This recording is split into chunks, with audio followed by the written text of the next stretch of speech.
our clients and our supporters, and we call that the mountain of work.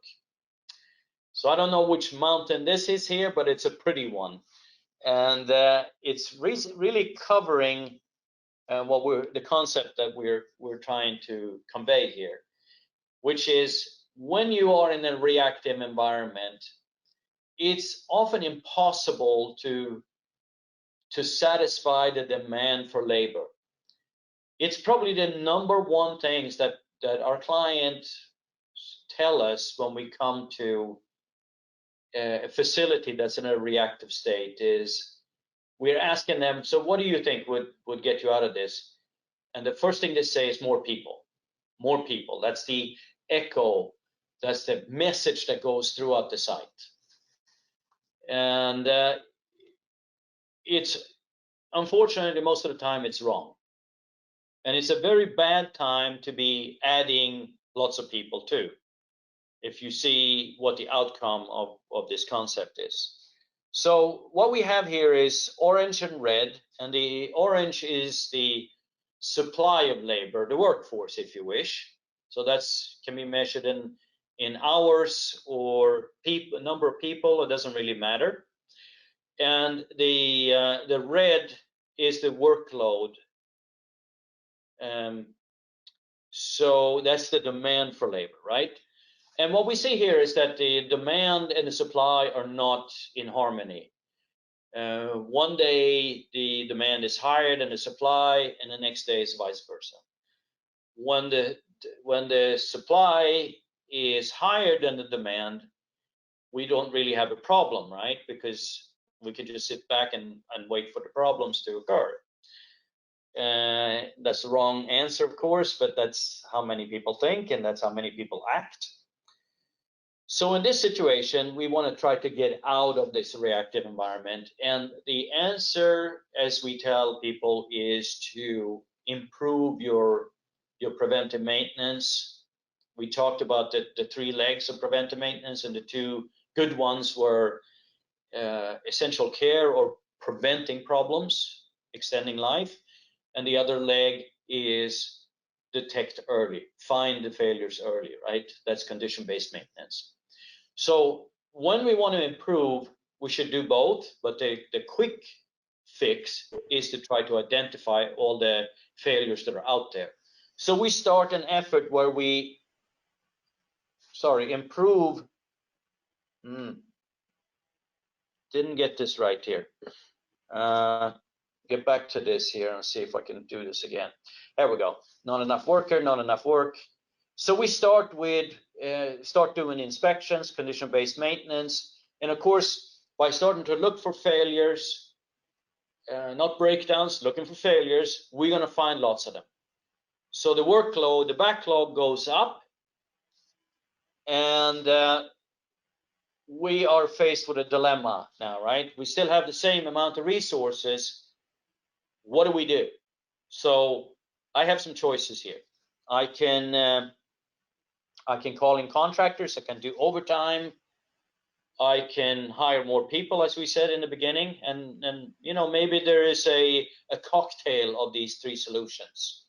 Maybe what's right for your facility, but be cautious with hiring full-time people. As we will see here, this situation is temporary. How long this, what we call the mountain of work, will last depends on basically what your maintenance debt is in your facility. How much deferred maintenance do you have? How much maintenance that you should have done but didn't do is the measure of this mountain, and how much resources you have is a measure of how long it's going to take you to traverse this mountain if you were a hiker in this. So the important thing here is that if we're looking at cost to repair things, when we find things as infant problems, they're a lot more manageable and a lot less costly to address than if we wait for a breakdown, because a breakdown brings with it a production loss, and it's like Murphy's Law, right? It's 73% likely to happen outside of regular working hours as well. If we just take you know, the working hours we have and compared to when we're on a skeleton staff for the weekend and overnight and so forth, we know that that's going to be an extra challenge when it happens outside regular working hour. So if we compare that cost to repair, finding a failure early compared to a breakdown, it costs $1 to fix it early, and it costs you $3 to $9 to fix it late. And actually, many times it's a higher cost than that. Guys, we're a little late here for the break, but I am going to just finish this slide and then we'll take a break. So hopefully this is clear here, that by repairing early, we're preventing future problems to occur. And we get a picture like this, and now you see how the mountain develops. You can also see that at the end, in the continuous improvement phase, our labor supply and demand are much more harmonized.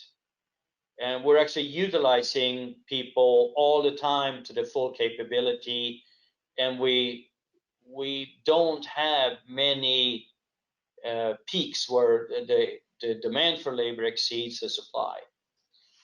And also the overall level of employees or resources goes down.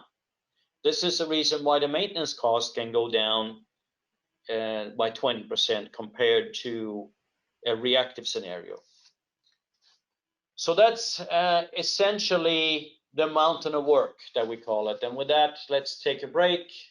It is 9:56 Eastern time. So we'll come back here at 10:06 Eastern time. So see you in a minute.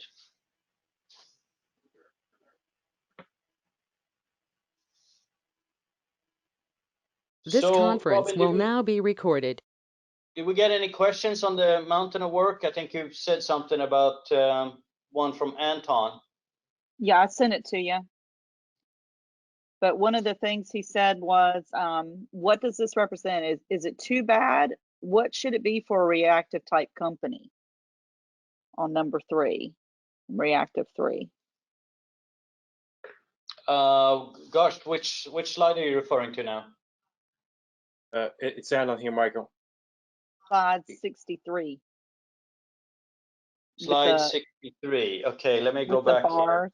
Yeah, so if you go back one. Yeah.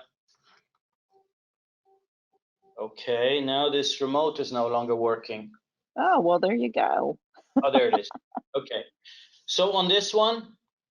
Yeah. 3. And can you repeat the question, Anton, since you're online here? Yeah, I can. Thanks. So we have a reactive slice, if you will, right?